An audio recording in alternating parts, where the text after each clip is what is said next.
عليكم ورحمة الله. الحمد لله والصلاة والسلام على رسول الله وعلى آله وصحبه أجمعين. أما بعد، أعوذ بالله من الشيطان الرجيم. يا أيها الذين آمنوا اتقوا الله حق تقاته ولا تموتن إلا وأنتم مسلمون. بسم الله الرحمن الرحيم. وقضى ربك ألا تعبدوا إلا إياه وبالوالدين إحسانا إما يبلغن عندك الكبر أحدهما أو كلاهما فلا تقل لهما أف ولا تنهرهما وقل لهما قولا كريما. ബഹുമാന്യരായ വിദ്യാർത്ഥിനികളെ, സഹോദരങ്ങളെ, സുഹൃത്തുക്കളെ,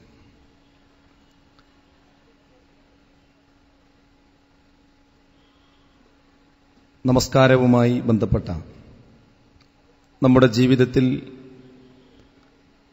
ദിനേനയെന്നോണം നിർബന്ധമായുമല്ലാതെയും അനുഷ്ഠിക്കേണ്ട ശ്രേഷ്ഠമായ നമസ്കാരമെന്ന ആരാധനയുമായി ബന്ധപ്പെട്ട വളരെ സുപ്രധാനമായ കാര്യങ്ങൾ നമ്മൾ കേട്ടുകഴിഞ്ഞു. അതിന്റെ തുടർച്ചയായിട്ടാണ് എനിക്ക് നിങ്ങളോട് ഏതാനും കുറച്ച് സമയം സംസാരിക്കാനുള്ളത്. വേണ്ടത്ര മതബോധമില്ലാത്ത ഒരാളെ നമ്മൾ കണ്ടുമുട്ടിയാൽ, എന്നിട്ട് അദ്ദേഹത്തോട് നമ്മൾ ചോദിച്ചു, ആരാണ് അല്ലാഹു? അല്ലാഹു എവിടെയാണ്? അപ്പൊ അദ്ദേഹത്തിന്റെ മറുപടി, അല്ലാഹു എല്ലായിടത്തുമുണ്ട്, ഈ പ്രപഞ്ചത്തിൽ മുഴുവനുമായി വ്യാപിച്ചു കിടക്കുകയാണ്. അപ്പൊ നമ്മൾ തിരുത്തി കൊടുത്തു, അങ്ങനെയല്ലല്ലോ, അത് ഇസ്ലാമിക വിശ്വാസമല്ല, അത് അദ്വൈതമാണ്, അല്ലാഹു ആകാശത്താണ് എന്ന ശരിയായ വിവരം നമ്മൾ പറഞ്ഞു കൊടുത്താൽ അയാൾ അത് കേൾക്കാൻ മനസ്സ് കാണിക്കും. അയാളോട് തന്നെ നമസ്കാരത്തിലെ എന്തെങ്കിലും തെറ്റുകൾ സൂചിപ്പിച്ചു കൊടുത്താൽ ആ തെറ്റ് തിരുത്താനും അയാൾ തയ്യാറായി എന്ന് വന്നേക്കാം. ഒളുവെടുക്കുമ്പോൾ 3 പ്രാവശ്യം തല തടയുമ്പോൾ, അല്ല അങ്ങനെ റസൂലുള്ള കാണിച്ചു തന്നിട്ടില്ല, 1 പ്രാവശ്യമുള്ളൂ എന്ന് പറഞ്ഞാൽ അദ്ദേഹം ഒരുപക്ഷെ അത് തിരുത്താൻ തയ്യാറായി എന്ന് വന്നേക്കാം. പരിശുദ്ധ റമദാനിൽ പോലും ചെറിയ കാരണത്തിന്റെ പേരിൽ നോമ്പ് മുടക്കുന്ന സഹപ്രവർത്തകർ, സുഹൃത്തുക്കൾ നമ്മുടെ ഹോസ്റ്റലുകളിലുണ്ടെങ്കിൽ അതിന്റെ ഗൗരവം പറഞ്ഞു കൊടുത്താൽ അവർ നോമ്പ് നോൽക്കൽ ആരംഭിച്ചേക്കാം. ഏതെങ്കിലും ദുർബലമായ നിമിഷത്തിന് അടിമപ്പെട്ടുകൊണ്ട് ലഹരി ഉപയോഗിക്കുന്ന സ്വഭാവമുള്ളവരുണ്ടെങ്കിൽ ആ ലഹരിന് ഉപയോഗിക്കാൻ പാടില്ല എന്ന മതപരമായ ഗൗരവം പറഞ്ഞു കൊടുത്താൽ അതിൽ നിന്നും മടങ്ങുന്നവരും ഉണ്ടാവാം. ഇസ്ലാമിന്റെ ഷിയാറുകൾ, ചിഹ്നങ്ങൾ നമ്മുടെ ജീവിതത്തിൽ ഉണ്ടാകണം, ശരീരത്തിലുണ്ടാകണം, വേഷങ്ങളിലുണ്ടാകണം എന്ന് പറഞ്ഞാൽ അത് കേൾക്കാനും ഒരുപക്ഷെ അയാൾ തയ്യാറായേക്കാം. പക്ഷെ ഇങ്ങനെയൊക്കെ തയ്യാറാകുന്ന ആളുകൾ വിശ്വാസത്തിലും കർമ്മത്തിലും അതുപോലെ ഇബാദത്തുകളിലും മറ്റു കാര്യങ്ങളിലുമെല്ലാം തെറ്റുകൾ തിരുത്താൻ തയ്യാറാകുന്നവർ പോലും വളരെ ഗൗരവത്തോടുകൂടി നിങ്ങൾ ചിന്തിക്കേണ്ട കാര്യം, അങ്ങനെയുള്ള ചില ആളുകൾ പോലും നിങ്ങളുടെ സ്വഭാവത്തിലൊരു തകരാറുണ്ട് എന്ന് പറഞ്ഞാൽ അതങ്ങനെ തന്നെ അക്സെപ്റ്റ് ചെയ്ത് അത് തിരുത്താനുള്ള ശ്രമം ചിലരിലെങ്കിലും കാണാറില്ല. നിങ്ങളുടെ പ്രതികരണം ശരിയല്ല, നിങ്ങളുടെ സ്വഭാവത്തിൽ തകരാറുകളുണ്ട്, ഒന്നുകൂടെ നിങ്ങളുടെ സ്വഭാവം മയപ്പെടേണ്ടതുണ്ട്, നിങ്ങളുടെ രക്ഷിതാക്കളോടും കുടുംബത്തോടും സമൂഹത്തോടുമുള്ള പെരുമാറ്റത്തിൽ മാറ്റം വരുത്തേണ്ടതുണ്ട് എന്ന് പറയുന്ന മറുപടി, അതിൻ്റെ ഒരു സ്വഭാവമാണ്, അത് ഞാൻ അങ്ങനെയാണ്, അതെനിക്ക് മാറ്റാൻ കഴിയില്ല, അങ്ങനെ പറയുന്ന ചില ആൾക്കാരുണ്ട്. അതിൻ്റെ ഒരു സ്വഭാവമാണ്, ഞാൻ അങ്ങനെയാണ്. എന്നാൽ നേരത്തെ പറഞ്ഞ കാര്യങ്ങളൊക്കെ അയാൾ മാറ്റാൻ ഒരുപക്ഷെ ശ്രമിച്ചിട്ടുണ്ട്. പക്ഷെ ഇത് പറയുമ്പോൾ ഞാൻ അങ്ങനെയാണ്, എന്റെ സ്വഭാവം അങ്ങനെയാണ്, ഞാൻ ജന്മനാ അങ്ങനെയാണ്, ഞങ്ങളെ വീട്ടിലുള്ളവരും ഇങ്ങനെ തന്നെയാണ്, അതുകൊണ്ട് അതൊന്നും എന്നെ കൊണ്ട് എന്ത് ചെയ്യാൻ കഴിയില്ല, ഞാൻ ഒരു സ്വാഭാവികമായിട്ടും ദേഷ്യപ്പെടുന്ന ആളാണ്, കോപം വരുന്ന ആളാണ് എന്നൊക്കെ അതൊരു സ്വഭാവത്തിന്റെ ഭാഗമായി, ജീവിതത്തിന്റെ ഭാഗമായി ഒരിക്കലും തിരുത്താൻ കഴിയാത്ത സംഗതിയായി മനസ്സിൽ കൊണ്ടു നടക്കുന്ന ചിലരെങ്കിലും ഉണ്ട്. ഈ ശബ്ദം കേൾക്കുന്ന വിദ്യാർത്ഥിനികളോട് എനിക്ക് സൂചിപ്പിക്കാനുള്ളത്, നമ്മുടെ അവസ്ഥ എന്താണ്? നമ്മൾ ഇസ്ലാമികമായ സ്വഭാവ മര്യാദകൾ കാത്തു സൂക്ഷിക്കണം എന്ന് പറയുമ്പോൾ അതിലേക്ക് വരുന്നതിന് പകരം നമ്മൾ നിൽക്കുന്നിടത്ത് തന്നെ നമ്മൾ നിൽക്കുകയാണോ പതിവ്? അങ്ങനെയാണെങ്കിൽ നമ്മൾ ശ്രദ്ധിക്കണം. അള്ളാഹു വിശുദ്ധ ഖുർആനിലൂടെ പറഞ്ഞതിന്റെ 3 അപകടങ്ങൾ ഞാൻ പറയാം. സ്വഭാവത്തിൽ പ്രത്യേക മാറ്റം വന്നിട്ടില്ലെങ്കിൽ ഒന്നെന്താ അറിയോ, ആരും നമ്മുടെ കൂടെ നിൽക്കൂല എന്നാണ്. അത് ക്യാമ്പസിലായിരുന്നാലും കുടുംബത്തിലായിരുന്നാലും സമൂഹത്തിലായാലും ഉണ്ടാവൂല. വലൗ കുന്ത ഫല്ലൻ ഗലീദൽ ഖൽബ് ലം ഫല്ലൂ മിൻ ഹൗലിക്. വിശുദ്ധ ഖുർആനിലൂടെ അള്ളാഹ് പറയാണ്, ഉഹുദ് യുദ്ധത്തിന്റെ സന്ദർഭമാണ്. റസൂലുള്ളാഹിയോട് പറയുകയാണ്, താങ്കളെങ്ങാനും പരുഷ സ്വഭാവിയായിരുന്നുവെങ്കിൽ ആളുകളൊക്കെ താങ്കളുടെ അടുക്കൽ നിന്ന് പിരിഞ്ഞു പോകുമായിരുന്നു എന്നാണ്. അപ്പൊ സ്വഭാവത്തിലുള്ള മാറ്റം വളരെ പ്രധാനമാണ്. അതില്ല എങ്കിൽ നമ്മൾ ഉദ്ദേശിക്കുന്ന രൂപത്തിൽ സമൂഹത്തെ നയിക്കാൻ നമുക്ക് കഴിയില്ല എന്ന് ഒന്നാമത്തെ പ്രശ്നമാണ്. രണ്ടാമത്തത് എന്താ അറിയോ, ഈ കോപവും അതുപോലെ തന്നെ ജനങ്ങളോട് തട്ടിക്കയറലുള്ള പ്രശ്നങ്ങളും സ്വഭാവത്തിലുള്ള തകരാറുകളും ഒക്കെയുള്ള ഒരാളാണെങ്കിൽ അവർക്ക് അള്ളാഹു അവരെ ഇഷ്ടപ്പെടുകയില്ല എന്നാണ്. വൽകാളിമീനൽ ഗൈള വൽ ആഫീന അനിൻ നാസ് വല്ലാഹു യുഹിബ്ബുൽ മുഹ്സിനീൻ. കോപം ഒതുക്കി വെക്കുന്നവരും ജനങ്ങൾക്ക് മാപ്പ് കൊടുക്കുന്നവരും അവരാണ് ഉത്തമന്മാർ. അവരെയാണ് അള്ളാഹു ഇഷ്ടപ്പെടുക, മുഹ്സിനീങ്ങളെയാണ് അള്ളാഹു ഇഷ്ടപ്പെടുക എന്ന് വിശുദ്ധ ഖുർആൻ പറയുന്നുണ്ട്. അപ്പൊ അള്ളാഹിന്റെ ഇഷ്ടം കിട്ടണമെങ്കിലും സ്വഭാവത്തിൽ മാറ്റം വരുത്തണം. മാത്രമല്ല, നമ്മളെല്ലാവരും അശ്ഹദു അല്ലാ ഇലാഹ ഇല്ലല്ലാഹ് വ അശ്ഹദു അന്ന മുഹമ്മദൻ റസൂലുള്ളാഹ് എന്ന് ആത്മാർത്ഥമായി ചൊല്ലിയവരാണ്. പ്രവാചകനെ ഇഷ്ടപ്പെടുക എന്ന് പറഞ്ഞാൽ എന്താ? പ്രവാചകന്റെ സ്വഭാവം അനുധാവനം ചെയ്യുക എന്നുള്ളതാണ്. സ്വഭാവം എന്താണ്? വഇന്നക ലഅലാ ഖുലുഖിൻ അലീം. നബി, താങ്കൾ മഹത്തായ സ്വഭാവത്തിന്മേൽ തന്നെയാണെന്ന് വിശുദ്ധ ഖുർആൻ പറയുന്നു. റസൂലുള്ളാഹി പറഞ്ഞു, ബുഇസ്തു ലിഉതമ്മിമ ഹുസ്നൽ അഖ്ലാഖ്. സൽ സ്വഭാവത്തിന്റെ പൂർത്തീകരണത്തിന് വേണ്ടിയാണ് ഞാൻ നിയോഗിക്കപ്പെട്ടിരിക്കുന്നത് എന്നാണ്. അപ്പൊ ആ റസൂലുള്ളാഹിയെ നമ്മൾ അനുധാവനം ചെയ്യുന്നവരാണെങ്കിൽ നമ്മുടെ സ്വഭാവത്തിൽ കാര്യമായ മാറ്റം നമ്മൾ വരുത്തിയേ പറ്റൂ എന്നാണ്. 2 രംഗത്താണ് എനിക്ക് പ്രധാനമായി നിങ്ങളോട് സൂചിപ്പിക്കാനുള്ളത്. അതിലൊന്ന്, ഒരു വ്യക്തി എന്ന നിലക്ക് എല്ലാ രംഗത്തും നമ്മൾ ഈ വിശ്വാസത്തിനനുസരിച്ചൊരു സ്വഭാവം നമ്മുടെ ജീവിതത്തിൽ ഉണ്ടാകണം. ഇല്ലെങ്കിലുള്ള തകരാറ് എന്താ അറിയോ, നമ്മളല്ല ഇതുകൊണ്ട് തെറ്റിദ്ധരിക്കപ്പെടുന്നത്. ഇപ്പൊ നിങ്ങൾ ഈ പ്രോഫ് കോണിൽ പങ്കെടുത്തു, കാര്യങ്ങളൊക്കെ പഠിച്ചു, മനസ്സിലാക്കി, നിങ്ങളുടെ ഇബാദത്തുകൾ ആരംഭിച്ചു, ജീവിതത്തിൽ നല്ല നന്മകൾ ഉണ്ടാവാൻ തുടങ്ങി. അതുപോലെ തന്നെ പിന്നെ ആൺകുട്ടികളാണെങ്കിൽ ഇതുവരെ താടി വളർത്താത്തവർ താടി വളർത്താൻ തുടങ്ങി, വളർത്തിയവർ നീട്ടാൻ തുടങ്ങി. പെൺകുട്ടികളാണെങ്കിൽ ശരിയായ ഇസ്ലാമിക വസ്ത്രധാരണം തുടങ്ങി എന്നൊക്കെ വിചാരിക്കുക. പക്ഷെ നമ്മളെ സ്വഭാവം ഒരു പരുക്കനാണെങ്കിൽ സ്വാഭാവികമായും ആളുകൾ നമ്മളിലേക്ക് വരില്ലെന്ന് മാത്രമല്ല, നമ്മുടെ ജീവിതത്തിൽ ഉണ്ടാകുന്ന സാമ്പത്തിക രംഗത്താവട്ടെ, കുടുംബ മേഖലയിലാകട്ടെ, വ്യക്തികളോടും കുടുംബത്തോടുമൊക്കെ പെരുമാറ്റത്തിലാകട്ടെ ഉണ്ടാകുന്ന തകരാറുകൾ നമ്മൾ തെറ്റിദ്ധരിക്കാനല്ല കാരണമാവുക, നമ്മുടെ മുഖത്തു വെച്ച താടി, ആ താടിയുടെ പിന്നിലുള്ള ഒരു സംസ്കാരം, ആ മതം, ആ പരിശുദ്ധമായ ദീന്, അത് തെറ്റിദ്ധരിക്കാൻ കാരണമാകും. നമ്മൾ അണിഞ്ഞിരിക്കുന്ന പർദ്ദ, നമ്മൾ അണിഞ്ഞിരിക്കുന്ന ഹിജാബ്, ആ ഹിജാബ് ഉൾക്കൊണ്ടുകൊണ്ട് അത് സ്വീകരിച്ചുകൊണ്ട് ഒരു പെൺകുട്ടി അനാവശ്യമായ ഒരു പ്രവർത്തനം ചെയ്യുന്നതും അതൊന്നുമില്ലാതെ ഒരു മോഡേൺ വസ്ത്രം ധരിച്ചുകൊണ്ട് ചെയ്യുന്ന ഒരു പെൺകുട്ടി ചെയ്യുന്ന ആ മോശമായ പ്രവർത്തനങ്ങളും തമ്മിൽ വ്യത്യാസമുണ്ട്. ഇത് ഇസ്ലാമിന്റെ ശിആറുകൾ, ഇസ്ലാമിന്റെ ചിഹ്നങ്ങൾ എടുത്തണിഞ്ഞുകൊണ്ട് ചെയ്യുന്ന ഒരു ദോഷമായ പ്രവർത്തനം അയാളെ മാത്രമല്ല തെറ്റിദ്ധരിപ്പിക്കുക, മറിച്ച് അയാൾ അണിഞ്ഞിരിക്കുന്ന വേഷത്തെയും അയാൾ പ്രതിദാനം ചെയ്യുന്ന ആ സംസ്കാരത്തെയും അതിന്റെ പിന്നിലുള്ള ഖുർആനിനെയും അതിന്റെ പിന്നിലുള്ള പ്രവാചകന്റെ ചര്യകളെയും നേർക്ക് നേരെ ജനങ്ങൾ തെറ്റിദ്ധരിക്കാൻ നമ്മൾ കാരണമാകുന്നു എന്നത് വളരെ ഗൗരവത്തോടുകൂടി നമ്മൾ വീക്ഷിക്കേണ്ടതുണ്ട്. ഇതാ ഈ പ്രോഫ് കോണിലൂടെ നിങ്ങൾ നേടിയ വിശ്വാസം, ആചാരം, അനുഷ്ഠാനം, കർമ്മങ്ങൾ, ഇതെല്ലാം നിങ്ങൾ പകർത്തുമ്പോൾ തന്നെ നമ്മുടെ സ്വഭാവ മേഖല, നമ്മുടെ വ്യക്തിത്വം കൃത്യമാകേണ്ടതുണ്ട്. അത് സഹപ്രവർത്തകരോടും അധ്യാപകരോടും അതുപോലെ തന്നെ നമ്മുടെ ഹോസ്റ്റലിലെ വാർഡന്മാരാകട്ടെ, രക്ഷിതാക്കളാകട്ടെ, സമൂഹമാകട്ടെ, സമൂഹത്തിലെ വിവിധ തുറകളിലുള്ള ഏതൊരു വിഭാഗമാകട്ടെ, അവരോട് നല്ല രീതിയിലുള്ള ഒരു പെരുമാറ്റം നമുക്കുണ്ട്. അവരൊക്കെ മുമ്പിൽ നല്ല ആളാണ്. അതിന് ഒറ്റമൂല്യം ഞാൻ പറഞ്ഞുതരാം. എന്താ അതിന് ഒറ്റമൂല്യം അറിയോ? എല്ലാവരുടെ മുമ്പിലും നന്നാവാൻ ഇന്ന് കുറെ പുസ്തകം വാങ്ങാൻ കിട്ടും. ലീഡർഷിപ്പ് ക്വാളിറ്റികളുള്ള വ്യക്തിത്വ പരിശീലനത്തിന് ആവശ്യമായ ഒരുപാട് പുസ്തകങ്ങൾ കിട്ടും. പക്ഷെ ആ പുസ്തകങ്ങളൊക്കെ പഠിപ്പിക്കുന്നത് എങ്ങനെ ഒരു നല്ല വിദ്യാർത്ഥിയാകാം, എങ്ങനെ ഒരു നല്ല അധ്യാപകനാകാം, എങ്ങനെ ഒരു നല്ല എഞ്ചിനീയർ ആകാം, എങ്ങനെ ഒരു നല്ല ഡോക്ടറാകാം.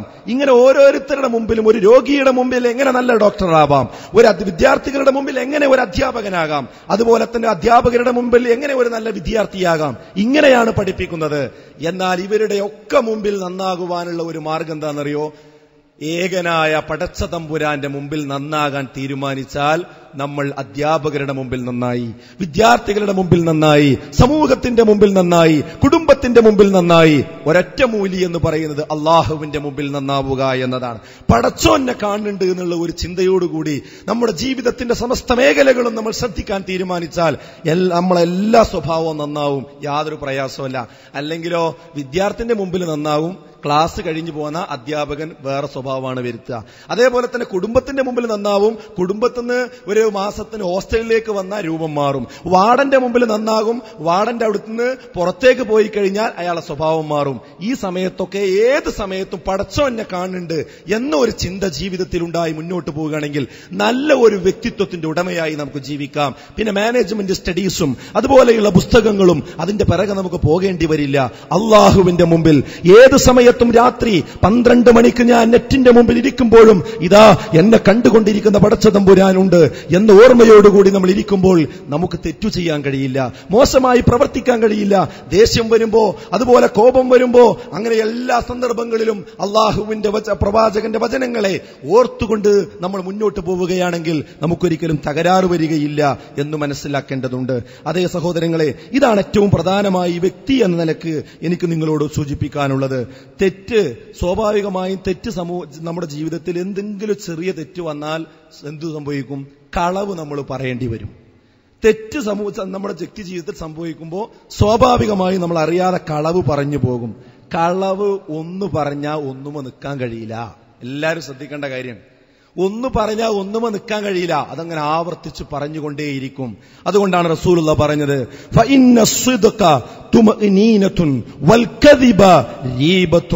നിശ്ചയമായും സത്യസന്ധത എന്ന് പറയുന്നത് സമാധാനമാണ്, എന്നാൽ കളവാകട്ടെ അത് അസ്വസ്ഥതയുണ്ടാക്കുന്നതാണ് എന്നാണ്. അല്ലേ? രാത്രി ഹോസ്റ്റലിലേക്ക് തിരിച്ചു വന്നപ്പോ രാത്രി 11 മണിയായി. ചോദിച്ചു ആള്, എന്തേ വൈകി? ഉള്ള കാരണം പറഞ്ഞാൽ പ്രശ്നമാണ്, വേറൊരു കാരണം പറഞ്ഞു. ഞാൻ ഇന്ന കാരണം കൊണ്ടാണ്, ഇന്ന സ്ഥലത്ത് ബ്ലോക്ക് ഉണ്ടായി. അപ്പൊ അയാൾ ചോദിച്ചു, ഏത് സമയത്താ ബ്ലോക്ക് ഉണ്ടായത്? ആ സമയത്ത് ഞാനുണ്ടല്ലോ അവിടെ ബ്ലോക്ക് ഉണ്ടായിട്ടില്ലല്ലോ. അതോടുകൂടി അടുത്ത കളവ് പറയണം, ഞാൻ ആ ജംഗ്ഷനിലല്ല മറ്റേ ജംഗ്ഷനിലേന്നു. അല്ലേ? അങ്ങനെ കളവ് പറഞ്ഞു പോകും. ഒരു ചെറിയ എവിടെയോ വായിച്ചൊരു സംഭവമുണ്ട്. 2-3 വിദ്യാർത്ഥികൾ എന്തോ അനാശാസ പ്രവർത്തനത്തിന് പോയി കോളേജിലെത്താൻ വൈകി. അന്ന് യൂണിറ്റ് ടെസ്റ്റ് ഉള്ള ദിവസമാണ്. വൈകിയാണ് എത്തിയത്. ടെസ്റ്റിൽ നിന്ന് രക്ഷപ്പെടലും അവരുടെ ഉദ്ദേശമായിരുന്നു. അങ്ങനെ അവർ വന്ന് കയറിയ ഉടനെ അധ്യാപകൻ അവരെ വിചാരണ ചെയ്തു. എന്താ പ്രശ്നം? സാറേ, ഞങ്ങൾ 4 പേര് ഒരു കാറിലാണ് വന്നത്, കാറിന്റെ ടയർ പഞ്ചറായി, ആകെ പ്രശ്നമായി, അങ്ങനെ ഞങ്ങൾ സമയം വൈകി. ദേഹത്തൊക്കെ അവർ കരിയൊക്കെ വാരി തേച്ചിട്ടാ വന്നത്, കണ്ടില്ലേ? ഓയിലൊക്കെ കണ്ടില്ലേ? ഗ്രീസ് കണ്ടില്ലേ എന്നൊക്കെ പറഞ്ഞ് കാണിച്ചു കൊടുത്ത്. അങ്ങനെ അധ്യാപകൻ അത് കേട്ടിട്ട് പറഞ്ഞു, ശരി, പരീക്ഷയുടെ സമയം കഴിഞ്ഞു, ഇനി നിങ്ങൾക്ക് 4 പേർക്കും വേണ്ടി ഒരു പ്രത്യേക പരീക്ഷ നടത്താറ്. അങ്ങനെ 4 ആളി 4 റൂമിൽ കൊണ്ടുപോയിരുത്തി. 4 ആളി 4 റൂമിൽ കൊണ്ടുപോയിരുത്തിയിട്ട് 4 പേർക്കും ചോദ്യത്തും ഉത്തരം എഴുതാനുള്ള കടലാസും കൊടുത്തു. ആകെ 2 ചോദ്യമുള്ളൂ അതിൽ. 1, നിങ്ങളുടെ പേരെന്താണ്? 2, ഏത് ടയറാണ് പഞ്ചറായത്? 4 ആള് 4 റൂമിലാണ്. 4 ആളും 4 റൂമിലിരുന്ന് ഉത്തരം എഴുതി പേപ്പർ കൊടുത്തു. വാങ്ങി നോക്കുമ്പോ 4 ആളും വ്യത്യസ്ത ടയറാണ് എഴുതിയിട്ടുള്ളത്. അതോടുകൂടി മനസ്സിലായി ഈ പറഞ്ഞ എന്തല്ല, സത്യമല്ല. കളവ് പൊളിയാനുള്ളതാണ്.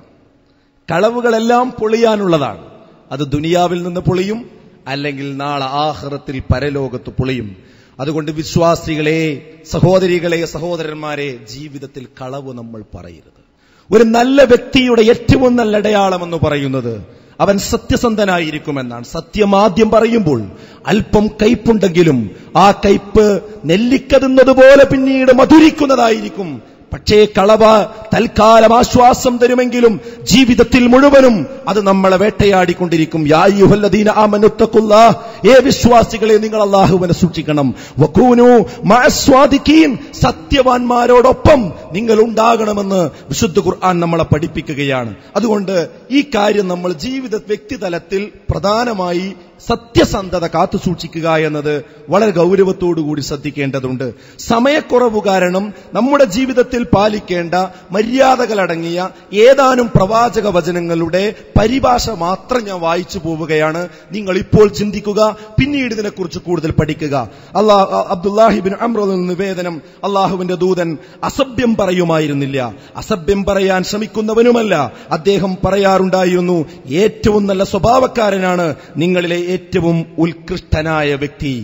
മറ്റൊരു വാചകത്തിൽ കാണാൻ സാധിക്കും, അന്ത്യദിനത്തിൽ സത്യവിശ്വാസിയുടെ നന്മ തിന്മകൾ തൂക്കുന്ന തുലാസിൽ സൽസ്വഭാവത്തെക്കാൾ ഭാരമുള്ള മറ്റൊന്നുമില്ല. അനാവശ്യം സംസാരിക്കുന്നവനോട് അള്ളാഹുവിന് വെറുപ്പാണ്. അബൂ ഹുറൈറയിൽ നിന്ന് നിവേദനം ചെയ്യുന്ന മറ്റൊരു ഹദീസിൽ ഇങ്ങനെ കാണാം, ജനങ്ങളെ ഏറ്റവും കൂടുതൽ സ്വർഗത്തിൽ പ്രവേശിച്ചിരിക്കുന്ന കാര്യത്തെക്കുറിച്ച് ആരോ നബി സല്ലല്ലാഹു അലൈഹി വസല്ലമയോട് ചോദിച്ചു. സൽസ്വഭാവവും ദൈവഭക്തിയും എന്നായിരുന്നു അതിന് കൊടുത്ത മറുപടി. ചോദിക്കപ്പെട്ടപ്പോൾ ഏറ്റവും കൂടുതൽ നരകത്തിൽ പ്രവേശിക്കപ്പെടുന്ന കാര്യത്തെക്കുറിച്ച് ചോദിച്ചപ്പോൾ അവിടുന്ന് പറഞ്ഞു, വായയും ഗുഹ്യസ്ഥാനവുമാണെന്ന് റസൂലുള്ളാഹി സ്വല്ലല്ലാഹു അലൈഹി വസല്ലം മറുപടി പറഞ്ഞു. അൽ ഫമു വൽ ഫർജു, അതെ, ഇത് രണ്ടും നിങ്ങൾ ജാമ്യം നിൽക്കുകയാണെങ്കിൽ നിങ്ങൾക്ക് സ്വർഗം തരാം എന്ന് ഞാൻ ജാമ്യം നിൽക്കാമെന്ന് അല്ലാഹുവിന്റെ റസൂല് മറ്റൊരു വാചകത്തിലൂടെയും പറഞ്ഞത് നമുക്ക് കാണാൻ സാധിക്കുന്ന കാര്യമാണ്. ജാബിർ റളിയല്ലാഹു നിവേദനം ചെയ്യപ്പെടുന്ന മറ്റൊരു സംഗതി നോക്കൂ, നിങ്ങളിൽ എനിക്ക് ഏറ്റവും ഇഷ്ടപ്പെട്ടവനും അന്ത്യദിനത്തിൽ എന്നോട് ഏറ്റവും അടുത്തിരിക്കുന്നവനും നിങ്ങളിൽ നല്ല സ്വഭാവമുള്ളവരാണ്. തീർച്ചയായും നിങ്ങളിൽ എനിക്ക് ഏറ്റവും വെറുപ്പുള്ളതും അന്ത്യദിനത്തിൽ എന്നോട് ഏറ്റവും അകന്നിൽ നിൽക്കുന്നവനും കൃത്രിമമായി സംസാരിക്കുന്നവനും വായാടികളും വായ നിറച്ച് വർത്തമാനം പറയുന്നവരുമാണ്. അവർ ചോദിച്ചു, അല്ലാഹുവിന്റെ ദൂതരെ, സൻസാറും മുതശദ്ദിഖുകളും ഞങ്ങൾക്ക് മനസ്സിലായി. മുതഫയ്യിഖീൻ എന്ന് പറഞ്ഞത് ആരെക്കുറിച്ചാണെന്ന് ചോദിച്ചു. അവിടുന്ന് പറഞ്ഞു, അൽ മുതകബ്ബിറൂൻ, അത് കിബ്റുള്ളവരാണ് എന്ന് റസൂലുള്ളാഹി സ്വല്ലല്ലാഹു അലൈഹി വസല്ലം പറഞ്ഞു. അതെ, വെറുതെയുള്ള സംസാരങ്ങൾ അതിലൊരിക്കലും തന്നെ നമ്മൾ ഏർപ്പെടാൻ പാടില്ല എന്നാണ് അള്ളാഹുവിന്റെ റസൂല് നമ്മളെ പഠിപ്പിക്കുന്നത്. ആയിഷ റളിയല്ലാഹു അൻഹ നിവേദനം ചെയ്യപ്പെടുന്ന മറ്റൊരു വാചകത്തിൽ നോക്കൂ, നിങ്ങൾ രണ്ട് കാര്യങ്ങളിൽ ഒന്നിനെ തെരഞ്ഞെടുക്കാൻ നബിക്ക് അവസരം ലഭിച്ചാൽ ഏറ്റവും എളുപ്പമായതേ അവിടുന്ന് തെരഞ്ഞെടുക്കുമായിരുന്നുള്ളൂ. അത് പാപമാകാതിരിക്കുമ്പോൾ. പാപമാണെങ്കിൽ അതിൽ നിന്നും ജനങ്ങളിൽ ഏറ്റവും അകന്നു നിൽക്കുന്നവരായിരുന്നു അദ്ദേഹം. തന്റെ കാര്യത്തിൽ നബി ഒരിക്കലും പ്രതികാരം ചെയ്തിട്ടില്ല, അള്ളാഹുവിന്റെ പരിധികൾ ലംഘിക്കപ്പെടുമ്പോഴൊഴികെ. അങ്ങനെ സംഭവിക്കുമ്പോൾ അതിന്റെ പേരിൽ അള്ളാഹുവിന് വേണ്ടി അവിടുന്ന് പ്രതികാരം ചെയ്യും. ഇങ്ങനെയുള്ള ഒട്ടനവധി ഹദീസുകൾ നമുക്ക് കാണാൻ സാധിക്കും. അതുകൊണ്ട് സഹോദരങ്ങളെ, സൽ സ്വഭാവം എന്നത്, നല്ല സ്വഭാവം എന്നത് ഇസ്ലാം വിഭാവനം ചെയ്യുന്ന ഏറ്റവും സുപ്രധാനമായ കാര്യമാണ്. വ്യക്തി എന്ന നിലക്ക് എല്ലാ അർത്ഥത്തിലും നമ്മൾ സമ്പൂർണമായ ഒരു മുസ്ലിമായി നമ്മൾ മാതൃക കാണിക്കേണ്ടതുണ്ട്. പ്രത്യേകിച്ച് പ്രബോധകന്മാർ, അതാണ് നമുക്ക് മുന്നോട്ട് പോകുവാനുള്ള വെളിച്ചമായി നിൽക്കേണ്ടത്. സ്വയം കത്തുന്ന ഒരു വിളക്കിൽ നിന്നേ മറ്റൊരാൾക്ക് തിരി കൊളുത്തിയെടുക്കാൻ കഴിയുകയുള്ളൂ. നാം പറയുന്ന മൂല്യങ്ങൾ നമ്മുടെ ജീവിതത്തിൽ നിന്ന് പ്രകാശിക്കേണ്ടതുണ്ട്. അപ്പോൾ മാത്രമേ മറ്റുള്ളവർക്ക് തിരികൊളുത്തി കൊണ്ടുപോകുവാൻ കഴിയുകയുള്ളൂ എന്ന് തിരിച്ചറിയേണ്ടതുണ്ട്. അതോടൊപ്പം പ്രൊഫഷണൽ വിദ്യാർത്ഥികളോട് ഗൗരവപൂർവ്വം എനിക്ക് ഓർമ്മപ്പെടുത്താനുള്ള മറ്റൊരു പ്രധാനപ്പെട്ട കാര്യം, ഒരു വ്യക്തി എന്ന നിലക്ക് അയാളുടെ സ്വഭാവം എന്താണ് എന്ന് അന്വേഷിക്കേണ്ട സുപ്രധാനമായൊരു സ്ഥലം അദ്ദേഹത്തിന്റെ വീടാണ്. അദ്ദേഹത്തിന്റെ വീടാണ്. ആ വീട്ടിൽ ആരോട് ചോദിക്കണമെന്നോ? നമ്മുടെ ഉമ്മയോട് ചോദിക്കണം. ഇപ്പോൾ ഇതാ ഇരിക്കുന്ന സഹോദരങ്ങൾ കൈ നെഞ്ചത്ത് വെച്ച് ആലോചിക്കുക. ഇപ്പോൾ നമ്മുടെ ഉമ്മയെ വിളിച്ച് നമ്മെക്കുറിച്ചൊരു അഭിപ്രായം ചോദിച്ചാൽ എന്തു പറയും? നമ്മെക്കുറിച്ച് നമ്മുടെ ഉമ്മ അല്ലെങ്കിൽ നമ്മുടെ ഉപ്പ ഇപ്പോൾ എന്തു പറയും? നല്ലത് പറയുമോ? അൽഹംദുലില്ലാ. അതല്ല മറ്റെന്തെങ്കിലുമാണോ പറയുക? നാം ആലോചിക്കേണ്ട കാര്യമാണ്. അഥവാ രക്ഷിതാക്കളോട്, മാതാപിതാക്കളോട് വളരെ നല്ല രീതിയിലുള്ള സ്വഭാവമാണ് നമ്മൾ വെച്ചു പുലർത്തേണ്ടത്. അള്ളാഹു അതിനെക്കുറിച്ച് പറഞ്ഞു നോക്കൂ നിങ്ങൾ. വഖലാ റബ്ബുക അല്ലാ തഅ്ബുദു ഇല്ലാ ഇയ്യാഹു വബിൽ വാലിദൈനി ഇഹ്സാന. അള്ളാഹു വിശുദ്ധ ഖുർആനിലൂടെ പറയാണ്, വഖലാ റബ്ബുക, വിധിച്ചിരിക്കുന്നുവെന്നാണ്. വിധിച്ചിരിക്കുന്നു. എന്താ വിധിച്ചത്? അതിലൊന്നാമത് പറഞ്ഞത് അല്ലാ തഅ്ബുദു ഇല്ലാ ഇയ്യാഹു, എന്നെയല്ലാതെ മറ്റാരെയും നിങ്ങൾ ആരാധിക്കാൻ പാടില്ല എന്ന് അല്ലാഹു വിധിച്ചിരിക്കുന്നു. പിന്നെ തൊട്ടുടനെ പറഞ്ഞത് തൗഹീദിന്റെ കൂടെ ഒരുമിച്ചു പറഞ്ഞ കാര്യം വബിൽ വാലിദൈനി ഇഹ്സാന, നിങ്ങൾ നിങ്ങളുടെ മാതാപിതാക്കൾക്ക് നന്മ ചെയ്തു കൊടുക്കണമെന്നാണ്. ഈ ആയത്തിൽ പറഞ്ഞ ഏതാനും പദപ്രയോഗങ്ങൾ ഞാൻ ചുരുക്കിയൊന്നു പറയാം, അത് നിങ്ങൾ കൂടുതൽ പഠിക്കേണ്ടതുണ്ട്. ഒന്നിതിൽ പറഞ്ഞത് വഖലാ റബ്ബുക, വിധിയാണ്, അള്ളാഹുവിന്റെ വിധിയാണെന്ത്, നിങ്ങൾ മാതാപിതാക്കളോട് നല്ല രീതിയിൽ പെരുമാറണമെന്ന്.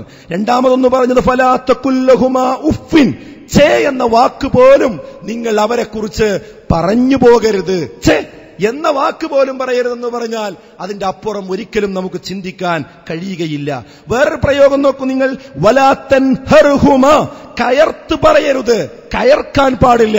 രക്ഷിതാക്കൾ നമ്മുടെ അവസ്ഥ മനസ്സിലാക്കാതെ ചിലപ്പോൾ എന്തെങ്കിലും പറഞ്ഞേക്കാം, പക്ഷേ കയർത്തു സംസാരിക്കാൻ പാടില്ല.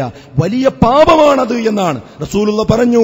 മിനൽ കബായിരി ശത്മുർ റജുലി വാലിദൈഹി, ഏറ്റവും വലിയ പാപത്തിൽപ്പെട്ടതാണ് സ്വന്തം മാതാപിതാക്കളെ ചീത്ത പറയുക എന്നത് എന്ന് അല്ലാഹുവിന്റെ റസൂൽ നമ്മളെ പഠിപ്പിച്ചിട്ടുണ്ട്.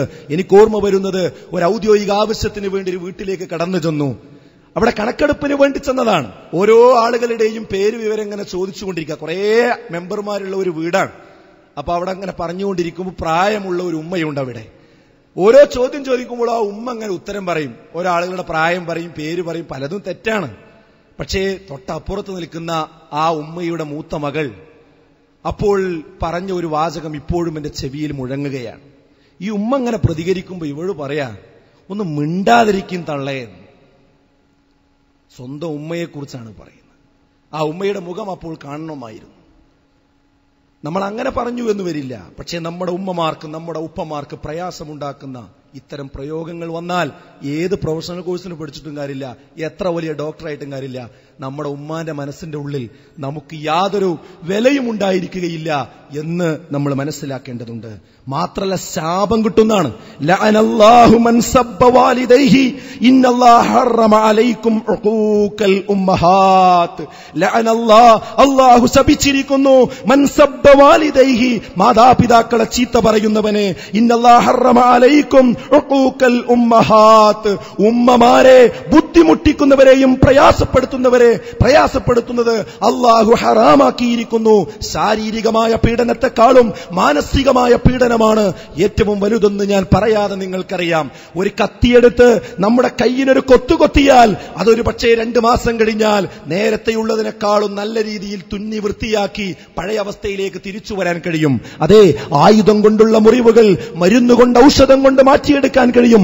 വാക്കുകൾ കൊണ്ടുള്ള മുറിവുകൾ മരിക്കുന്നതുവരെ മാറ്റാൻ ചില ആളുകൾക്ക് സാധിക്കുകയില്ല. മയ്യത്ത് കെട്ടിൽ കൊണ്ടുവന്ന് വെച്ച് ഇതാ നിങ്ങളോട് എന്തെങ്കിലും വാക്കുകൊണ്ട് പറഞ്ഞിട്ടുണ്ടെങ്കിൽ ക്ഷമിക്കണം, പൊറുക്കണമെന്ന് പറയുമ്പോൾ പോലും മനസ്സിൽ നിന്ന് പറിച്ചു കളയാൻ കഴിയാത്ത വാചകങ്ങൾ നമ്മൾ പ്രയോഗിച്ചിട്ടുണ്ടെങ്കിൽ, അതും നമ്മുടെ ഉമ്മയോടാണ് പ്രതികരിച്ചിട്ടുള്ളതെങ്കിൽ, എത്ര വലിയ ഡോക്ടറായിട്ടും എഞ്ചിനീയർ ആയിട്ടും കാര്യമില്ല, അവസാനം ഉമ്മ പറയും, എന്റെ 4 മക്കളുണ്ട്, അതിലൊരുത്തൻ ഡോക്ടറാണ്, എന്ത് പറഞ്ഞിട്ടെന്താ, നാട്ടുകാർക്കൊക്കെ അവനെ കൊണ്ട് നല്ല സ്വഭാവമാണ്, നല്ല സംസ്കാരമാണ്, പക്ഷേ എന്നെ പരിഗണിക്കൂല, എന്നോട് അവൻ പറഞ്ഞ വാക്ക് മരിക്കോളം ഞാൻ മറക്കൂല എന്നൊക്കെ പറഞ്ഞ ഉമ്മമാരെ നമുക്ക് പരിചയമില്ലേ? നിങ്ങളുടെ നാവിൽ നിന്ന്, നമ്മുടെ നാവിൽ നിന്ന് ഒരിക്കലും നമ്മുടെ ഉമ്മമാരോട് അങ്ങനെ ഒരു വാക്കുണ്ടാകരുത്. വേറൊരു പ്രയോഗം എന്താ ഇതിന് വന്നത്? വഖുല്ലഹുമാ ഖൗലൻ കരീമാ, കരീമായ വാക്ക് നിങ്ങൾ പറയണം. എന്താ കരീം? മാന്യമായ വാക്ക് നിങ്ങൾ പറയണം. സഈദ് ബിൻ മുസയ്യിബ് റളിയല്ലാഹു അൻഹുവിൽ നിന്ന് ഖൗലുൽ അബ്ദി അൽ മുദ്നിബി ലിസയ്യിദിൽ ഫളി, പാപം ചെയ്ത അടിമ കഠിന സ്വഭാവിയായ യജമാനനോട് സംസാരിക്കുന്നത് പോലെ, ആ കരീം എന്ന മാന്യത എന്നതിനുള്ള ഒരു വിശദീകരണമാണ് പറഞ്ഞത്. എന്ത്? പാപം ചെയ്ത അടിമ കഠിന സ്വഭാവിയായ യജമാനനോട് സംസാരിക്കുന്നത് പോലെയാകണം ഉമ്മമാരോട്, ഉപ്പമാരോട് നമ്മൾ സംസാരിക്കേണ്ടത്. സാധാരണ യജമാനനോട് ഭൃത്യൻ എങ്ങനെയാണ് സംസാരിക്കുക? ഒരു തെറ്റുകൂടി വന്നിക്കണമെങ്കിൽ എത്ര താഴ്ന്നു കൂഴ്ന്നാ സംസാരിക്കുക? അതുപോലെ ആയിരിക്കണം ഉമ്മയോട്, ഉപ്പയോട് നമ്മൾ പെരുമാറേണ്ടത് എന്നാണ് ഇതിൽ നിന്ന് കാണാൻ സാധിക്കുന്നത്. കൂട്ടത്തിൽ പ്രകടിപ്പിച്ചാൽ പോരാ. ചില ആളുകൾ അങ്ങനെ ഉണ്ട്. കുടുംബങ്ങളും സുഹൃത്തുക്കളും എല്ലാവരും ഉണ്ടാവുമ്പോ ഉമ്മാനോടും ഉപ്പാനോടൊക്കെ നല്ല മര്യാദക്ക് പെരുമാറും. പക്ഷെ ആരും ഇല്ലാത്ത സമയമാവുമ്പോ എല്ലാതും പറയും, നിങ്ങളവിടെ കിടന്നോളി, നിങ്ങൾക്ക് മരുന്ന് കൊണ്ടു തരുന്നില്ലേ, അതൊക്കെ മതി എന്ന് പറഞ്ഞ് സ്വകാര്യമായി ഇതാ ഈ രൂപത്തിലുള്ള പദപ്രയോഗങ്ങൾ പ്രയോഗിക്കുകയും ആളുകളുടെ മുമ്പിൽ ഞാൻ എന്റെ ഉമ്മയെ പരിഗണിക്കുന്നുണ്ട്, ഞാൻ എന്റെ ഉപ്പയെ പരിഗണിക്കുന്നുണ്ട് എന്ന് വരുത്തി തീർക്കുകയും ചെയ്യുന്ന ഇരട്ട നിലപാട് സഹോദരങ്ങളെ പടച്ചതമ്പുരാൻ കാണുന്നുണ്ട് എന്ന ഓർമ്മ നമുക്ക് വേണ്ടതുണ്ട്. ഈ ആയത്തിൽ പറഞ്ഞ വേറൊരു പ്രയോഗം നോക്കൂ നിങ്ങൾ. ഏറ്റവും കൂടുതൽ നിങ്ങളെ ഉമ്മയെ, നിങ്ങളുടെ മാതാപിതാക്കളെ നിങ്ങൾ സംരക്ഷിക്കേണ്ട സമയമേതാ?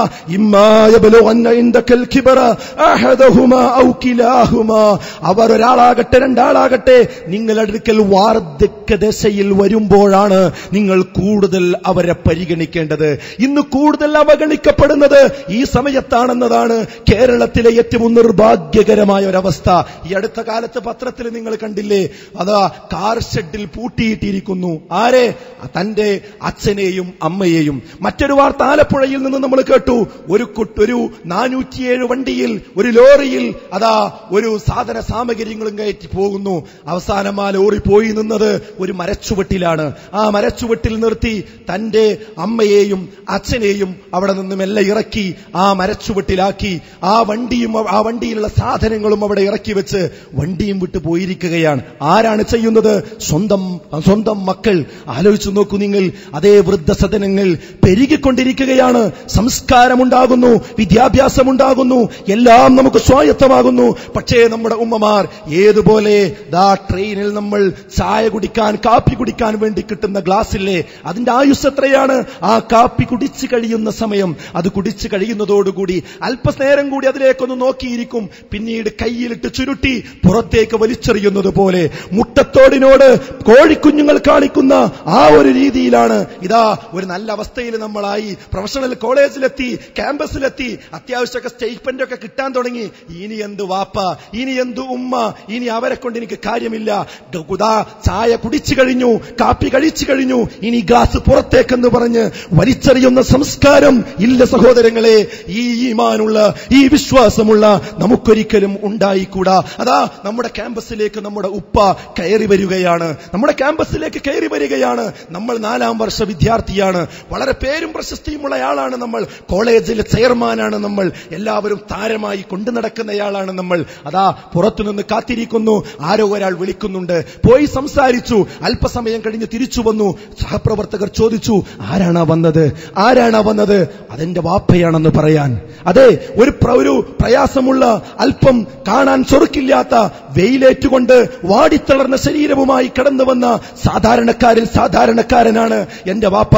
എങ്കിലും ആ വാപ്പയാണെങ്കിലും ആത്മാഭിമാനത്തോടുകൂടി ഇതാ എന്റെ വാപ്പയാണിത് എന്ന് നിങ്ങൾക്ക് നിങ്ങളുടെ സഹപ്രവർത്തകർക്ക് പരിചയപ്പെടുത്തി കൊടുക്കാനുള്ള ആർജവമുണ്ടോ? ഉണ്ടെങ്കിൽ വിശ്വാസം നിങ്ങളുടെ ജീവിതത്തിൽ ഇതാ പുറത്തേക്ക് വരികയാണ്. നിങ്ങൾ പറയുന്നത് ഇരട്ടത്തിര നിലപാടല്ല, ശരിയായ നിലപാടാണ്. അതല്ല, അതിനു പകരം വാപ്പയെ ഒരു മൂലയിലേക്ക് കൊണ്ടുപോയി സ്വകാര്യം പറഞ്ഞ് നിങ്ങൾ പോയിക്കോളൂ, ഇവിടെ അധിക സമയം നിൽക്കാൻ പാടില്ല എന്ന് പറഞ്ഞ് വാപ്പയെ ഒതുക്കി പറഞ്ഞയക്കുകയാണെങ്കിൽ, ഉമ്മയെ പരിഗണിക്കാതിരിക്കുകയാണെങ്കിൽ ആരെ പരിഗണിച്ചിട്ടും കാര്യമില്ല സഹോദരങ്ങളെ. സ്വന്തം ഉമ്മയുടെയും ഉപ്പയുടെയും തൃപ്തി ലഭിക്കാതെ മരിച്ചാൽ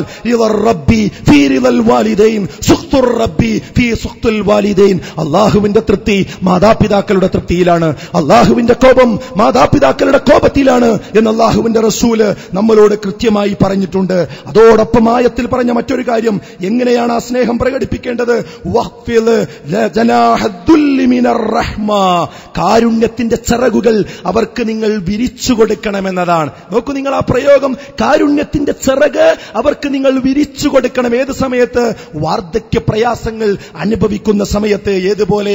കോഴിക്കുഞ്ഞുങ്ങൾക്ക് തള്ളക്കോഴി എങ്ങനെയാണോ പരുന്തിൽ നിന്ന്, പ്രകൃതി പ്രശ്നങ്ങളിൽ നിന്ന് എങ്ങനെയാണോ അവർക്ക് മോക്ഷം കൊടുക്കുന്നത്, രക്ഷ കൊടുക്കുന്നത്, അതുപോലെ നമ്മുടെ മാതാപിതാക്കളെ നമ്മൾ നമ്മുടെ ചിറകിനുള്ളിൽ അടയിരുത്തണം, അഥവാ കരുണ കൊണ്ട് മൂടണം. ഇത് നമ്മൾ ചെയ്യേണ്ടതുണ്ട്. എന്റെ മകളുടെ ചിറകിനിടെ, എന്റെ മക്കളുടെ ചിറകിനടിയിൽ ഞാൻ സുരക്ഷിതയാണെന്ന അഭിമാനബോധം ഓരോ രക്ഷിതാക്കൾക്കും ഉണ്ടാകണം. ഏതുപോലെ? ചില കോഴിക്കുഞ്ഞുങ്ങൾ കണ്ടിട്ടില്ല നിങ്ങൾ?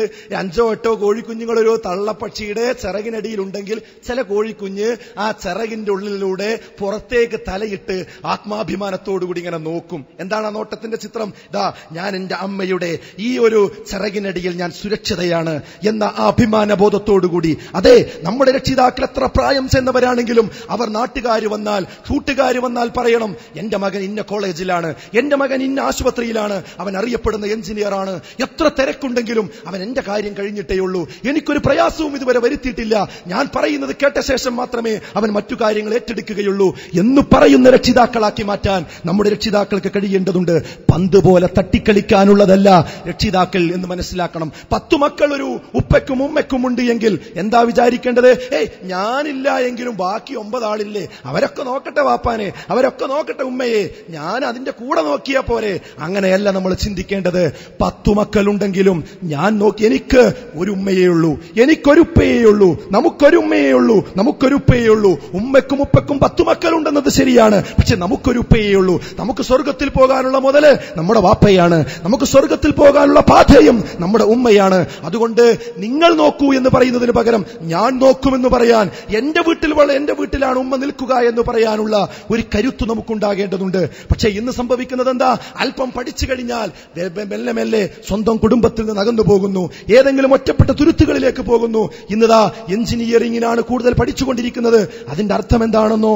കേരളത്തിൽ അവർക്ക് കാര്യമായ ജോലി കിട്ടുന്നില്ല, അവർ സ്വാഭാവികമായും പുറത്തേക്ക് പോകേണ്ടി വരികയാണ്. അവരതാ വിദേശ നാടുകളിൽ പോയിക്കൊണ്ടിരിക്കുകയാണ്. ഇന്ന് മുസ്ലിം വീടുകളിലുള്ള ഉമ്മമാരും ഉപ്പമാരും പോലും 6ഉം 7ഉം ആൺമക്കളുണ്ടായിട്ടും ഒരു കുട്ടിയെപ്പോലും സ്വന്തം അടുത്ത് കിട്ടാതെ വിഷമിക്കുന്ന ഒരു സാഹചര്യം ഉണ്ടായിട്ടുണ്ടെങ്കിൽ ഞാൻ പറയട്ടെ, ജോലിക്ക് വേണ്ടി ദൂരപ്രദേശത്ത് പോകാൻ പാടില്ല എന്ന് ഞാൻ പറഞ്ഞിട്ടില്ല. പക്ഷേ അങ്ങനെ പോകേണ്ട ഗൗരവമുണ്ടെങ്കിൽ നിങ്ങളുടെ ഉപ്പയെയും ഉമ്മയെയും നിങ്ങൾ താമസിക്കുന്നിടത്ത് നിങ്ങൾ കൊണ്ടുപോകണം. അവർക്ക് ഡ്രാഫ്റ്റ് അല്ല അയച്ചു കൊടുക്കേണ്ടത്, അവർക്ക് പണമല്ല ആവശ്യം, അവർക്ക് നിങ്ങളുടെ തലോടലാണ് ആവശ്യം. ഒരു മകനെയാണ് ആവശ്യം, ഒരു മകളെയാണ് ആവശ്യം. ICUയിൽ കിടക്കുന്ന സമയത്ത് പോലും മകൻ അമേരിക്കയിലാണ്, മറ്റൊരു മകൻ ബാംഗ്ലൂരിലാണ് എന്ന് പറഞ്ഞ് മരിച്ചു പോകേണ്ടവരല്ല നമ്മുടെ മക്കൾ. ആ സമയത്ത് പണം അയച്ചു കൊടുക്കേണ്ടവരല്ല നമ്മൾ, ആ സമയത്ത് സാന്നിധ്യം ഉണ്ടാകേണ്ടവരാണ് നമ്മൾ. അതുകൊണ്ട് നമ്മൾ എവിടെയാണോ ജീവിക്കുന്നത് അവിടെ ജീവിക്കട്ടെ നമ്മുടെ ഉമ്മയും നമ്മുടെ ഉപ്പയും. അതേ വ്യക്തി എന്ന നിലക്ക് സമസ്ത മേഖലകളിലും ഒരു പ്രത്യേകമായ നല്ലൊരു രീതി നമുക്കുണ്ടാകേണ്ടതുണ്ട്. അവസാനിപ്പിക്കും എനിക്ക് പറയാനുള്ളത്, ഞാൻ പറഞ്ഞു വ്യക്തി എന്ന നിലക്ക് നമ്മൾ പാലിക്കേണ്ട മേഖലകൾ സൂചിപ്പിച്ചു, അതോടൊപ്പം നമ്മുടെ രക്ഷിതാക്കളോട് പാലിക്കേണ്ട മര്യാദകൾ പറഞ്ഞു. അവസാനമായി എനിക്ക് പറയാനുള്ളത്, സ്നേഹമെന്ന് പറയുന്നതിന്റെ മാനദണ്ഡം നമ്മൾ വിട്ടുപോകരുത്. എന്താണ് ആ സ്നേഹത്തിന്റെ മാനദണ്ഡം എന്ന് പറയുന്നത്? ഇപ്പൊ മാതാപിതാക്കൾ തന്നെ അമുസ്ലിമീങ്ങളാണെങ്കിൽ എന്താണ് അവരോടുള്ള സമീപനം? വഇൻ ജാഹദാക അലാ അൻ തുശ്രിക ബിമാ ലൈസ ലക ബിഹി ഇൽമുൻ എന്ന് വിശുദ്ധ ഖുർആൻ പറഞ്ഞിട്ടുണ്ട്. നിന്നെ അവർ ശിർക്ക് ചെയ്യാൻ നിന്നെ പ്രേരിപ്പിക്കുകയാണെങ്കിൽ, നിർബന്ധിക്കുകയാണെങ്കിൽ, ഫലാ തുതിഉഹുമാ, നീ അവരനുസരിക്കേണ്ടതില്ല. വസാഹിബുഹുമാ, എന്നാൽ അവരോട് നല്ല രീതിയിൽ ഫിദ്ദുനിയാ മഅറൂഫ, ദുനിയാവിന്റെ കാര്യത്തിൽ നീ നല്ല രീതിയിൽ പെരുമാറുകയും വേണം. അഥവാ അല്ലാഹുവിനും റസൂലിനും എതിരായി നമ്മുടെ ഉപ്പയും ഉമ്മയും പറഞ്ഞാൽ അത് കേൾക്കേണ്ട ബാധ്യത നമുക്കില്ല. എന്നാൽ അതോടൊപ്പം ദുനിയാവിന്റെ കാര്യങ്ങളിൽ അവർക്കെല്ലാ കാര്യങ്ങളും നമ്മൾ ചെയ്തു കൊടുക്കുകയും വേണ്ടതുണ്ട്. വൽ ഹുബ്ബു ഫില്ലാഹ് വൽ ബുഗ്ളു ഫില്ലാഹ്, അല്ലാഹുവിന്റെ പേരിൽ ഇഷ്ടപ്പെടുക, അല്ലാഹുവിന്റെ പേരിൽ വെറുക്കുക, ഇതാണ് എല്ലായിടത്തും ഉണ്ടാകേണ്ടത്. ഇതാ നിങ്ങളുടെ ബെഞ്ചിൽ നമ്മുടെ മുസ്ലിം സഹോദരങ്ങളില്ലേ, നിങ്ങളുടെ ക്യാമ്പസുകളില്ലേ, നിങ്ങളുടെ സ്ഥലങ്ങളിലില്ലേ, പഠിക്കുന്ന സ്ഥലങ്ങളിലില്ലേ, ഹോസ്റ്റലുകളിലില്ലേ, അവരോട് നല്ല രീതിയിൽ പെരുമാറണം. അവരുടെ ഭാഗമായി നമ്മൾ മാറണം. സാഹോദര്യ ബന്ധം കാത്തു സൂക്ഷിക്കണം. പക്ഷെ ഒരു കാര്യം നിങ്ങൾ ശ്രദ്ധിക്കുക, ഒലക്കും ദീനുക്കും വലിയ ദീൻ, അവർക്ക് അവരുടെ മതം, നമുക്ക് നമ്മുടെ മതം. മതങ്ങൾ പരസ്പരം പങ്കുവെച്ചുകൊണ്ടുള്ള ഒരു സൗഹാർദ്ദം ഇസ്ലാം പറയുന്നില്ല, ഇന്ത്യ രാജ്യവും പറയുന്നില്ല. മറിച്ച് ഇസ്ലാം പറയുന്നത് മനുഷ്യ സൗഹാർദ്ദമാണ്, മതം പറയുന്നത് മനുഷ്യ സൗഹാർദ്ദമാണ്, ഇന്ത്യ രാജ്യം പറയുന്നതും മനുഷ്യ സൗഹാർദ്ദമാണ്. ജവഹർലാൽ നെഹ്റു പറഞ്ഞല്ലോ, ഒരുപാട് പൂന്തോട്ടത്തിലെ പൂക്കളെ പോലെ, പലതരത്തിലുള്ള പൂക്കളെ പോലെ ഇന്ത്യ വൈവിധ്യങ്ങളാൽ സമ്പന്നമാണ്. ഈ വൈവിധ്യമാണ് ഇന്ത്യയുടെ ഭംഗി എന്ന് പറയുന്നത്. വൈവിധ്യം അഥവാ നാനാത്വത്തിൽ ഏകത്വം. എല്ലാവരും അവരുടെ വിശ്വാസമനുസരിച്ച് ജീവിക്കട്ടെ, ആരും പരസ്പരം അങ്ങോട്ടും ഇങ്ങോട്ടും ആക്രമിക്കേണ്ടതില്ല. എന്നാൽ എന്ത് ചെയ്യാം? നമ്മൾ സത്യമാണെന്ന് വിശ്വസിച്ച കാര്യം മറ്റുള്ളവരോട് നമുക്ക് സംവദിക്കാം, അവരുടെ കാര്യം നമുക്കും കേൾക്കാം. അങ്ങനെ മനസ്സിലായവർക്ക് അങ്ങോട്ടും ഇങ്ങോട്ടും മാറാനുള്ള സാഹചര്യമുണ്ട്. പക്ഷേ ഒരു അമുസ്ലിമാണ്, ഒരു ഹിന്ദുവാണ്, ഒരു ക്രിസ്ത്യാനിയാണ് എന്റെ സുഹൃത്തെന്ന് വിചാരിച്ച് അവനോട് അകന്നു നിൽക്കേണ്ട ഒരു ആവശ്യവുമില്ല. അകലേണ്ടത് ഒരൊറ്റ വിഷയത്തിൽ മാത്രം, വിശ്വാസ കാര്യത്തിൽ. അത് മാത്രം പറഞ്ഞ് ഞാൻ അവസാനിപ്പിക്കട്ടെ. നിങ്ങളുടെ വീട്ടിൽ എപ്പോഴും വരാറുള്ള ഒരു ഭാസ്കരേട്ടനുണ്ട്. അദ്ദേഹം എപ്പോഴും വരാറുള്ളയാളാണ്, ഏത് കാര്യത്തിനും ഇടപഴകുന്ന ആളാണ്. എന്നാൽ അദ്ദേഹം അതാ ഒരു ദിവസം വന്നിരിക്കുന്നു. വന്ന് കയറിയപ്പോൾ അദ്ദേഹത്തിന് ചായ കൊടുത്തപ്പോൾ അദ്ദേഹം പറഞ്ഞു, ഇല്ല എനിക്ക് ചായ വേണ്ട, ഞാൻ ഇന്ന് കുടിക്കില്ല. എന്തേ കാരണം? ഇതാ ഞാൻ മാലയിട്ടിരിക്കുന്നു, ഞാൻ കറുത്ത വസ്ത്രം ധരിച്ചിരിക്കുന്നു, ഇത് മാലയിട്ട് കഴിഞ്ഞാൽ പിന്നെ നിങ്ങളുടെ വീട്ടിൽ നിന്ന് ഭക്ഷണം കഴിക്കാൻ എനിക്ക് പാടില്ല എന്നവർ പറഞ്ഞു. അവരെ നമ്മൾ ബഹുമാനിക്കണം, അതവരുടെ വിശ്വാസമാണ്. ഇത്ര ദിവസങ്ങൾ ഭക്ഷണം കഴിച്ചിട്ട് ഇനി ഭക്ഷണം കഴിക്കാതെ പോവുക എന്നുള്ളത് ശരിയല്ല. ഇന്ന് നിങ്ങൾ ചായ കുടിച്ചിട്ടില്ലെങ്കിൽ ഇത് ഞാൻ വർഗീയതയായി കണക്കാക്കും, ഇത് വിഭാഗീയതയായി കണക്കാക്കും, നിങ്ങൾക്കെന്തോ ഞങ്ങളോടൊരു ദേഷ്യമുണ്ട് എന്ന് പറയാൻ പാടുണ്ടോ? ഒരിക്കലും പാടില്ല. അവിടെ ബഹുമാനിക്കാണ് വേണ്ടത്. അത് നിങ്ങളെ വിശ്വാസമാണ്, ശരി, നിങ്ങൾ ഇന്ന് ഭക്ഷണം കഴിക്കണ്ട എന്നാണ് പറയേണ്ടത്. അതുപോലെ തിരിച്ചും നിങ്ങളുടെ ക്യാമ്പസിൽ അരവണ പായസവുമായി അതാ നിങ്ങളുടെ സഹോദരൻ വരുന്നു, ശബരിമലയിൽ പോയി തിരിച്ചു വരികയാണ്, ഇതാ ഇത് നിങ്ങൾ കഴിക്കണമെന്ന് പറഞ്ഞു തരുമ്പോ നമ്മൾ ചോദിക്കാതെ എവിടുന്നാ കൊണ്ടുവന്നത്? ഇന്ന സ്ഥലത്തുനിന്നാണ്. ഇതിനൊരു പുണ്യമുണ്ടോ? ഉണ്ട്. എന്നാൽ ഈ പുണ്യത്തിൽ ഞാൻ വിശ്വസിക്കുന്നില്ല. സകല നേർച്ചകളും വഴിപാടുകളും മുഴുവനും ഏകരക്ഷിതാവായ ലോകരക്ഷിതാവായ അള്ളാഹുവിന്റെ മുമ്പിൽ സുജൂദ് ചെയ്യുന്നവരാണ് ഞങ്ങൾ ഏകദൈവ വിശ്വാസികളാണ്. അതുകൊണ്ട് അള്ളാഹുവിന്റെ പേരിലല്ലാതെ അറുക്കപ്പെട്ടതും നേർച്ചയാക്കപ്പെട്ടതും ഞങ്ങൾ മുസ്ലിമീങ്ങൾ ചെയ്താൽ തന്നെ സ്വീകരിക്കാത്തവരാണ്. അതുകൊണ്ട് ഇത് ഞങ്ങൾക്ക് വേണ്ട. എന്നാൽ നമുക്ക് എന്ത് ചെയ്യാം? നിങ്ങളുടെ വീട്ടിൽ കല്യാണം ഉണ്ടാകുമ്പോൾ ഞങ്ങൾ വരും, നിനക്ക് സാമ്പത്തിക പ്രയാസം ഉണ്ടെങ്കിൽ ഞാൻ തരും, നിങ്ങൾക്ക് എന്തെങ്കിലും പ്രയാസം ഉണ്ടെങ്കിൽ ഞാനത് പരിഹരിക്കും എന്ന് നമ്മൾ പറയണം. അവിടെ അഡ്ജസ്റ്റ്മെന്റിന് വേണ്ടി അത് നമ്മൾ ചെയ്യാൻ പാടില്ല. അവര് നമ്മളെയും നിർബന്ധിക്കാൻ പാടില്ല. അതാണ് നമ്മൾ മനസ്സിലാക്കേണ്ടത്. ലക്കും ദീനുക്കും വലിയ ദീൻ. മത സൗഹാർദ്ദമല്ല, മനുഷ്യ സൗഹാർദ്ദം. മതങ്ങൾ പങ്കുവെച്ചുകൊണ്ടല്ല, മനുഷ്യ സൗഹാർദ്ദം പങ്കുവെച്ചുകൊണ്ടാണ് നമ്മൾ ഇവിടെ ജീവിക്കേണ്ടത്. അങ്ങനെ ഒരുമയോടുകൂടി മുന്നോട്ട് പോവുക. ഞാൻ അവസാനിപ്പിക്കുകയാണ്. സമൂലമായ നല്ല ഒരു വ്യക്തിത്വമായി ഇതാ ഈ പ്രോഫ്കോൺ കഴിഞ്ഞ് തിരിച്ചു പോകുമ്പോൾ വിശ്വാസ കർമ്മ ആചാര മേഖലകളിൽ നല്ല സ്വഭാവത്തിന്റെ വ്യക്തിത്വങ്ങളായി നമ്മൾ വരുമ്പോൾ ഈ രൂപത്തിലുള്ള ഒരു വ്യക്തി വിശുദ്ധി നമ്മുടെ സമസ്ത മേഖലകളിലും ഉണ്ടാകണം. വ്യക്തികളോടും കുടുംബത്തോടും സഹപ്രവർത്തകരോടും അയൽവാസികളോടും നാട്ടുകാരോടും രക്ഷിതാക്കളോടും ഒക്കെ നല്ല രീതിയിൽ പെരുമാറുന്ന നല്ല സ്വഭാവത്തിന്റെ ഉടമകളായി മുന്നോട്ട് പോകുവാൻ അള്ളാഹു നമ്മെ ഏവരെയും അനുഗ്രഹിക്കുമാറാകട്ടെ എന്ന് മാത്രം പ്രാർത്ഥിച്ചുകൊണ്ട് ഞാൻ എന്റെ വാക്കുകൾ അവസാനിപ്പിക്കുന്നു. അസ്സലാമു അലൈക്കും വറഹ്മത്തുള്ളാഹി.